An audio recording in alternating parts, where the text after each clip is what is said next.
level 1 kan. Inilah yang disebut ketika orang mampu menguasai perasaan dan mampu mensensasikannya, maka dia cerdas dalam emotional questionnya. Ketika dia cerdas di pikiran, maka dia cerdas dalam intellectual question. Kalau di sini cerdas di mana?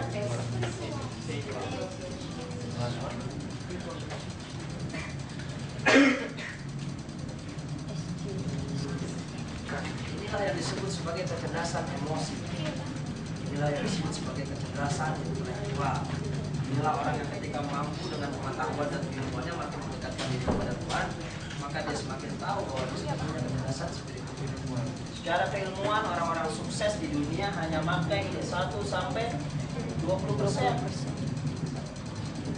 kecerdasan. Tapi kebanyakan orang sukses di dunia hebat karena dia main di wilayah sini 80%.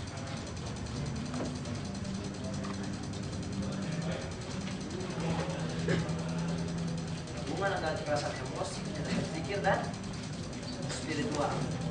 Maka dibulatkan, saya tambahkan di situ ada namanya kecerdasan adversity quotient. Itu ketangguhan orang, daya tahan, daya tangguh seseorang.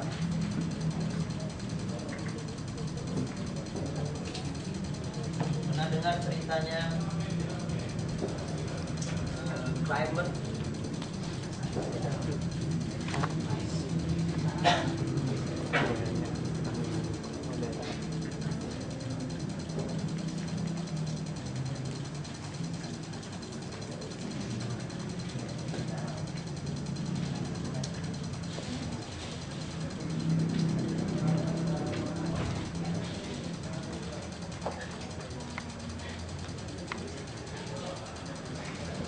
Twitter.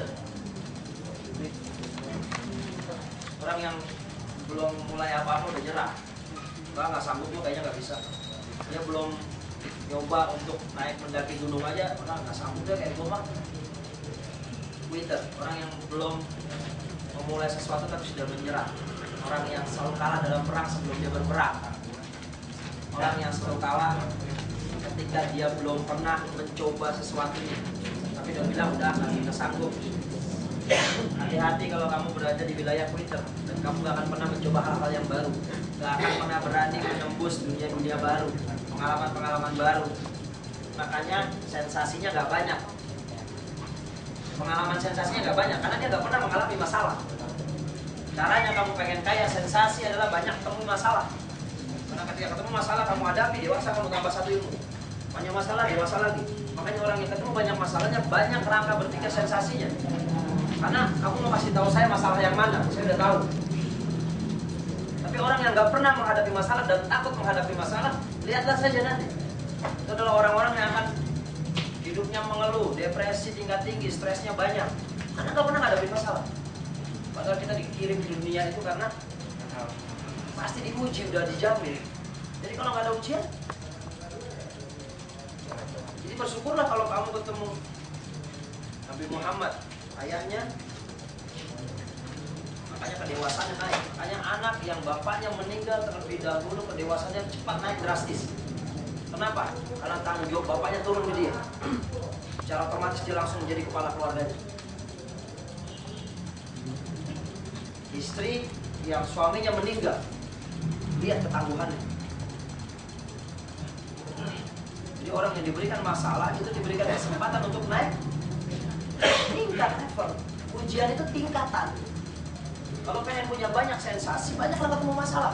Kalau nggak ada masalah, carilah masalah. Ya, cari masalah.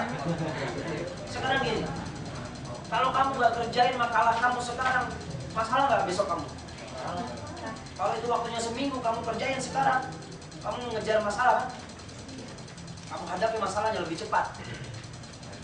Kalau saya nanti nunggu selesai kuliah aja kan baru nyari duit. Makanya orang-orang yang hebat nyari duit ketika masih kuliah semester 2, semester 3. Itu orang yang mempercepat masalah. Hebat dia pasti hidupnya, mau cewek mau cowok itu. Tapi berapa banyak yang nanti kuliah aja. Nanti kuliah tuh masalahnya beda lagi. Jasa nggak kepake, belum mental malunya, belum apa-apanya. Karena orang-orang nggak mau mempercepat kedewasaan. Ini mulai dari sekarang, carilah masalah. Kalau gua nggak belajar rajin, masalah nih kayaknya. Karena apa? Persaingan setelah kita ini, intelektualitas dan emosional lebih gila lagi. Kalau kamu belajarnya masih yang inji, udah nggak kepake itu. Jadi harus sudah elegan. Selamat siang Bapak, ya terima kasih, dengan saya Robi Habibie. Ada yang bisa saya bantu Pak? Mas punya apa? Punya ini segala macam. Ngobrolnya harus sudah elegan sekali, berbicaranya. Padahal S1, hukum, ya kan? Nggak nyambung. Dunia training, masuk TV kan nggak muat masuk TV. Iya. Kalian harus sudah seperti itu. Percepat kedewasaan, cara bersikap. Wah, muka boleh muda, usia boleh muda, tapi berpikiran dewasa. Makanya kedewasaan itu pilihan, bukan usia taruhannya. Karena banyak yang tua tapi tidak dewasa. Kan banyak tua yang juga kekanak-kanakan kan, cepat emosi, temperamental. Ya kan? Bahkan mungkin yang lebih muda, yang lebih dewasa dalam berpikir dan berpikir. Rapat juga mungkin, tenang dong Kak, jangan ribut begitu. Enggak, saya kan lebih tua. Ya lebih tua, tua bacotnya doang. Ya enggak? Jadi bersiaplah. Dan ternyata pahlawan-pahlawan Indonesia itu, mereka di usia mudanya menjadi maju. R. Supratman usia berapa? Belasan tahun menciptakan lagu, dan itu dipegang ya kan.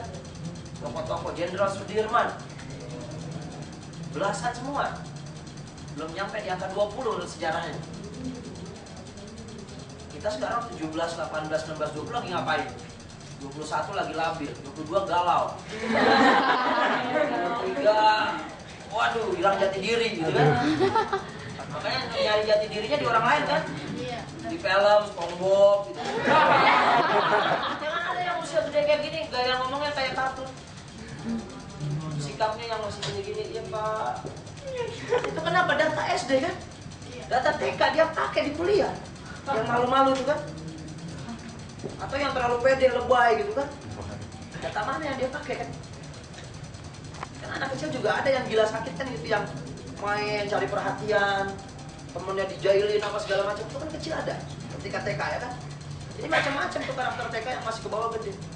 Cari perhatian yang menyakiti teman, yang mengecewakan teman. Banyak. Oke, sampai sini jelas? Jadi AQ itu apa kan? Adversity question, ketangguhan, daya tahan. Jadi kamu tuh nggak bisa dikatakan ini.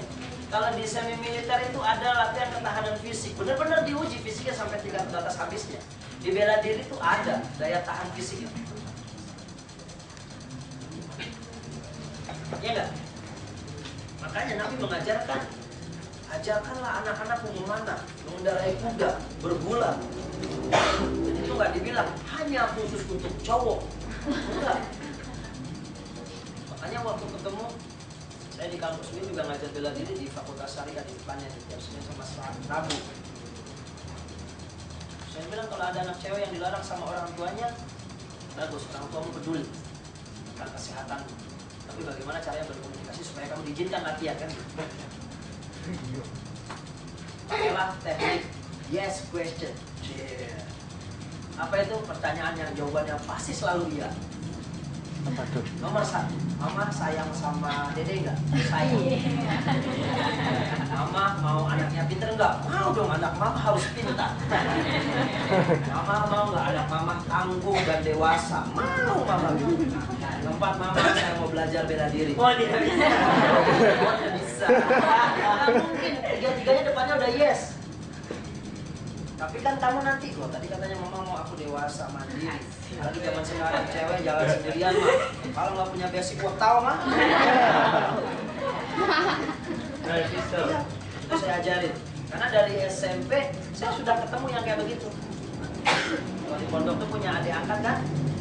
Banyak adik angkat saya yang angkat saya jadi kakak gitu, harus dibanting saya. Ada banyak adik angkat saya yang cewek kayak gitu, yang kalau mau latihan nggak boleh sama orang tua. Maka orang tuamu sayang, tapi kita akan berdiplomasi.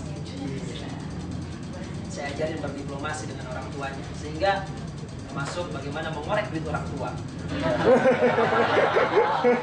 kan buat kepentingan, buat kebaikan. Tapi masalahnya sekarang kalau kamu masih dapat kiriman, gunakan kiriman itu untuk menghasilkan kiriman berikutnya ke orang tuamu. Makanya saya bilang jangan bangga jadi anak orang kaya yang disubsidi sama orang tua. Tapi manfaatkanlah kekayaan orang tuamu untuk membuatmu mandiri kan. Pakailah duitnya untuk investasi bisnis, kecil-kecilan, yang gedean, silakan. Tapi kalau kamu orang tuanya nggak punya dan segala macam, juga jangan khawatir. Kamu sudah diberikan kekuatan untuk melakukan sesuatunya dengan nol, dari nol. Dengan modal apa? Modal nomor satu adalah modal dengkul. Ya, kadang-kadang dengkul ini kan simbol orang mau berjalan. Orang-orang yang pikirannya mati, dia stuck di tempat, nggak bisa jalan. Kamu ngapa-ngapain? Ya udahlah, kamu begini aja. Orang tuanya udah nggak mampu, kakaknya udah nggak bisa membiayain lagi. Karena dia terbiasa, kasih terus kan. Apa lama? Jelas ya? Kembali ke adversity question tadi, ada sebuah cerita tentang pendaki gunung. Jadi karakteristik pendaki gunung itu ada 3. Yang pertama quitter, ini orang yang nggak pernah berani untuk. Jadi kalau ditanya berani nggak? Bisa nggak? Jalan terus. Tapi ada juga yang dia pendaki kategorinya camper, dia siapkan perlengkapannya, ilmunya, belajar segala macam. Tapi di tengah-tengah jalan dia berhenti. Udah siap, rapi, udah sempat berangkat mendaki. Tapi sayangnya ini orang yang selalu ketika dia memulai pekerjaan gak pernah selesai. Kalau bahasanya dia kuliah di kampus cuma sampai ya masuk 1-2 bulan kelar. Berangkat kuliah ikut ospek iya. Rayap siap. Oh, iya. Tapi belum masuk kuliahnya saja sudah nyerah. Atau ketika di proses kuliah dia nggak pernah kelar. Mau di UIN kayak, mau di kafe kayak, mau dimanapun mentalnya camper. Nggak pernah selesai. Ikut sesuatu nggak pernah selesai. Ikut sesuatu nggak pernah selesai. Maka itu akan kerekam di pikirannya bahwa dia adalah orang yang bukan pandai menyelesaikan masalah. Kenapa? Karena memorinya diulang-ulang terus. Makanya nanti dia masalahnya apa? Krisis percaya diri. Makanya kalau belum sampai mentalitas, habiskan. Nah, orang-orang yang berhasil adanya di sini. Mau apapun resikonya diselesaikan, tetap sebisa mungkin.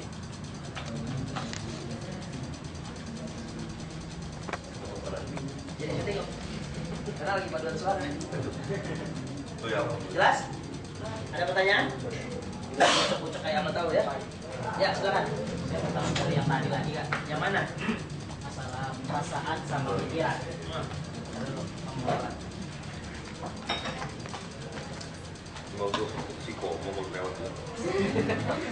Iya kan? Sesuatu itu kan dalam kehidupan ini kan ada sebab dan ada yang akibatnya kan. Tadi kita bilang kita perasaan, pikiran, kesadaran. Nah, memang mereka semua itu karakteristik itu mereka saling berkaitan kan. Saya ngambil yang 2 aja, perasaan sama pikiran. Saya mau nanya, kadang kan bisa juga tuh perasaan jadi sebab, pikiran itu akibatnya. Karena ada rasa praduga di dia, jadi itu ada apa namanya itu kontribusi atau ada kaitannya dengan pikirannya. Dan malah sebaliknya, ada juga bisa pikiran yang menjadi sebabnya dan juga perasaan menjadi akibatnya. Nah, itu mana yang lebih, yang ibaratnya yang lebih didahulukan itu, kita menggunakan perasaan sebagai sebab ataukah pikiran yang menjadi sebabnya gitu. Oke. Saya mau jawab. Kalau Cuma kita lakukan proses berpikir. Ya, kita lihat satu-satu. Kamu mulai dari mana tadi? Perasaan. Kita kasih simbol P ya. PR, perasaan. Apa masalahnya dengan perasaan? Sebabnya. Jadi sebabnya. Sebab. Oke ya. Sebab menjadi apa? Dia berpengaruh terhadap pikiran. Jadi pikiran Kita main contoh kasus saja. Mana yang kamu jadikan sebab, mana yang kamu jadi pikiran. Sebabnya kamu melangkah ke sini, maka kamu nyampe. Sekarang ketika kamu berpikir mau nyampe ke sana, kamu udah nyampe belum pikirannya? Belum.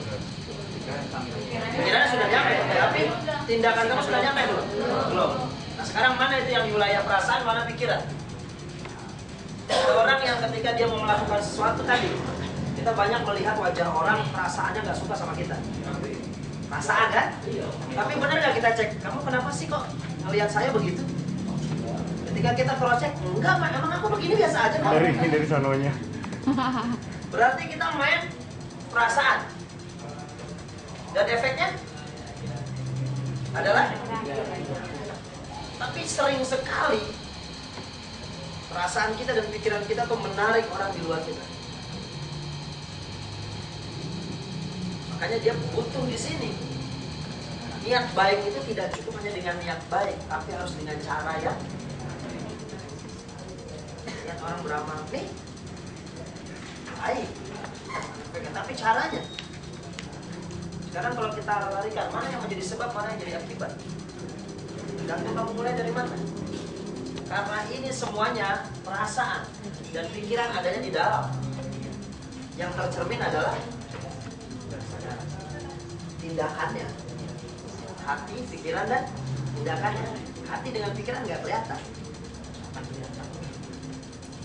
Maka inilah muaranya semua. Tapi kan ini bisa dari mana? Kalau bukan dari sini. Di sini dari mana? Kalau bukan dari sini. Sudah mulai bisa mencerna. Jadi dari mana timbulnya? Makanya kalau dalam istilahnya pikiran adalah sebab, maka efek adalah hasilnya. Karena itu dimulai dari pikiran. Kebanyakan orang melihatnya dari pikiran, padahal yang lebih dalam. Tapi itu kan satu kesatuan yang kita nggak bisa bilang, saya pisahkan ini perasaan, ini pikiran, ngerti ya? Ini tindakan. Itu jadi satu. Kalau kita mau cari di mana tempatnya itu perasaan, Hati. tapi apa benar-benar di situ? Itu kan prosesnya yang bekerja dengan cepat. Sinkronin dalam diri kita nggak bisa kita pecah-pecahkan seperti ini. Tapi untuk memahaminya proses berpikir kita, kita harus pecahkan bahwa di dalam diri kita tuh ada ini. Proses berpikirnya. Tapi kalau ditanya, Kak, itu perasaan sebelah mana, Kak? Sini ya, Kak? Pikiran di sini ya, Kak? Tidak seperti itu. Dia menjadi satu cepat dengan prosesnya. Nanti di subconscious ada penjelasan lanjutannya. Ya, pikiran adalah sebab pikiran. Dari mana pikiran yang menarik fisik dengan pikiran, mana yang bekerja lebih dulu? Fisik yang menarik pikiran atau pikiran yang menarik fisik? Kalau kamu lagi capek, kamu bisa berpikir fresh. Ketika pikiranmu fresh, bisakah fisikmu yang sakit hilang? Jadi mana yang saling menarik? Dua-duanya menarik. Tergantung di mana. Badan Anda boleh fisik, boleh sakit, tapi ketika pikiran Anda lagi bersih, contoh saja sederhana, pikiran Anda sedang berbunga-bunga jatuh cinta. Masuk angin capek, ada itu? Nggak ada tenang ya, jemput. Ya, saya merasakan itu. Nggak ada sakitnya, beneran. Mau jauh kayak apa saya ladenin. Kamu di mana? Di Bogor. Udah, diam di sana. Abang yang jemput. Padahal bengek badan itu kan. Berangkat, mengalahkan fisik. Orang-orang yang pikirannya jernih, insya Allah sehat. Udah kanker, udah apa, stroke ya kan? Karena positif thinking, insya Allah. Semua penyakit dari Tuhan. Tuhan yang kasih dan Tuhan yang ambil. Insya Allah saya sembuh. Jadi tonton lagi lah kalau nggak percaya pagi tuh Ustaz Danu. Jam 5 pagi. Ibu sakit apa? Itu kan pikiran aja yang diolah. Hipnoterapi itu maksudnya kalau di kita. CPI ya? Iya. Ini gejalanya dilihat. Ibu sering marah sama suami, dia main di perasaan kan? Yang ditata mana? Perasaannya dulu. Baru habis itu ibu kalau marah gimana rasanya? Kira-kira secara logika bagus nggak? Ya nggak bagus Ustaz. Secara ilmu bagaimana? Iya dilarang marah-marah ya kan? Benar nggak? Itu tiga itu yang dipakai konsepnya. Kamu kuasai kayak begini, jago kamu terapi orang. Punya teman bermasalah makanya baca sini duduk cinta. Kenapa? Jangan kamu yang jadi nggak ada lagi tuh air mata yang tidak jelas keluarnya kan gitu. Tapi kalau air mata karena kamu ngaku dosa, salah, berbuat banyak, nggak menyayangi teman, nggak menyayangi orang tua, bolehlah kamu menangis. Karena secara kesehatan air mata tuh bagus sekali kan, menjernihkan pandangan dan melembutkan hati, menghapus dosa-dosa.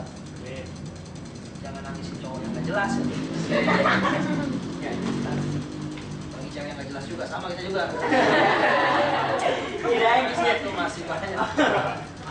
Belum dilanjutkan. Jelas, my bro? Baik bro.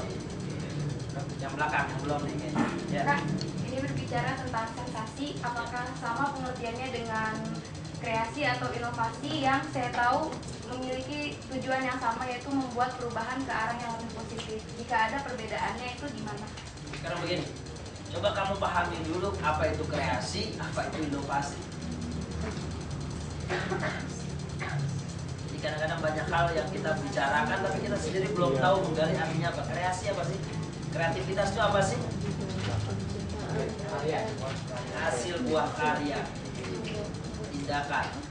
Secara arti dengan sensasi ada, tapi itu lebih kepada sifat tindakan, mengarah pada satu hal yang baik. Kreativitas biasanya ide dengan tindakan yang hampir memang sama, tapi secara penggunaan kata dan bahasa Indonesia jelas berbeda. Kreativitas biasanya larinya ke wilayah ide, dia masuknya di wilayah pikir, logika, ya kan? Imajinasi ini kan kreativitas, dia mainnya di wilayah sini. Kalau sensasi ini lebih kepada tindakan. Dimulai dari mana? Mengolah. Emosi itu olahannya, sensasi itu tindakannya. Nanti di mana dia? Dia sudah masuk ke sini juga, makanya dia berputar, nggak bisa dibilang sendiri. Tapi kita pecah komponen-komponennya. Perasaan itu kalau nggak sensasi kan? Jelas ya? Paham maksudnya? Jadi kreativitas, inovasi itu apakah pengembangan satu hal yang sudah ada lama tapi dibuat sesuatu yang menjadi lebih baru, inovatif gitu kan. Biasanya ada basicnya, dia masuk juga di imajinasi. Karena imajinasi itu ada isinya kreativitas, ada inovasi, ada apa lagi? Ada penemuan-penemuan terbaru di sini, imajinasi. Teknologi-teknologi terbaru di mana? Di imajinasi. Ya kan? Penelitian. Nah, sensasi yang dimasukkan di sini adalah lebih kepada arah tindakan. Tadi saya kasih contoh dengan fisiologi, bahasa tubuh yang digunakan. Satu, bahasa tubuh. Yang kedua, kalau orang bermasalah dengan kata-katanya yang negatif, maka dilakukan terapi kata. Itu kan saya suka depresi nih Kak, wah itu orang bahaya. Setelah kata suka, depresi, berarti susah hilang, benar nggak? Iya. Kak, saya suka malas Kak. Wih, keren banget tuh. Kok keren Kak? Ya iya, suka, malas, cocok udah. Madesu. Ya lu suka malas, nggak punya gairah hidup kan sama tadi kayak mayat itu. Ya kan? Suka apa lagi? Jadi kadang-kadang saya kalau terapi orang unik juga, dibalik-balik gayanya. Wih, hebat, suka malas dulu. Pernah juga yang parah. Suka putus asa saya Kak orang. Suka banget. Kita lagi mati kamu balik. Ya kenapa? Kamu suka putus asa. Kalau lagi ada temennya sadar, kamu kalau nggak ada nenggak baygon kan? Mungkin kamu bisa silat tanganmu. Borok leher sendiri, betulin kepala. Banyak kejadiannya kan? Nggak logik ya kan? Tapi itulah yang terjadi gitu. Karena sensasinya nggak ada. Itu kan orang-orang yang nggak pernah punya banyak masalah. Sekali ketemu masalah dia pikir gede. Padahal orang lain masalahnya juga sama dan itu kecil sekali. Kenapa? Karena banyak. Yang menurut kita kan kita yang paling susah sedunia gitu kan. Dan hati-hati lagunya itu kan, orang paling miskin sedunia. Padahal ada lagi yang mungkin belum makan daripada dia. Makanya Nabi mengajarkan kalau kamu pengen punya kehidupan yang lebih baik dalam beramal, lihatlah orang yang di atas bukan gitu. Kalau pengen merasakan bahwa hidup ini kesulitannya luar biasa, ada yang lebih susah daripada kamu gitu. Makanya kita selalu disuruh jadi yang tengah-tengah. Sebaik-baiknya perkara adalah yang tengah-tengah. Kenapa? Yang bisa dipelajari. Dalam hal apa? Kebaikan. Kebaikan melihat teman yang atas kan gila, orang kaya amalnya banyak, bukan? Jelas ya? Jadi kalau kamu pelajari ilmu ini, apa yang bisa kamu praktekkan? Apakah sekarang emosimu masih temperamental dalam menyikapi satu hal? Atau kamu masih, aduh gimana ya Kak, kamu masih belum bisa mengatasi emosimu untuk tenang? Tadi ada yang praktekin ngajar bingung, tangan kanan tenang, aktif lagi ilmunya. Mungkin sama lagi mau marah, tahan dulu 10 detik. Mau marah ke 1, 2, 3, 4, 5, 6, 7, 8, 9. Udah hilang. Dia punya kemampuan mengontrol emosinya kan. Itu nanti di materi psikosebernetik ada. Terapi-terapi bagaimana melatih ketenangan. Karena orang nomor 1 tenang. Orang mau jadi pembicara hebat di depan, kalau nggak tenang nggak mungkin. Gimana mau ngomong apa nih yang cinta, mau ngomong apa?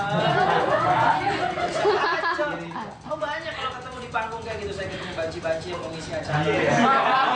Mungkin kalau kamu belum pernah ketemu artis, kamu aneh ketemu yang kayak gitu, tapi banyak. Banci, yang dancer, yang apa dan segala macam. wanita yang nyanyi gogo dancer. Saya pernah MC acara-acara kayak gitu yang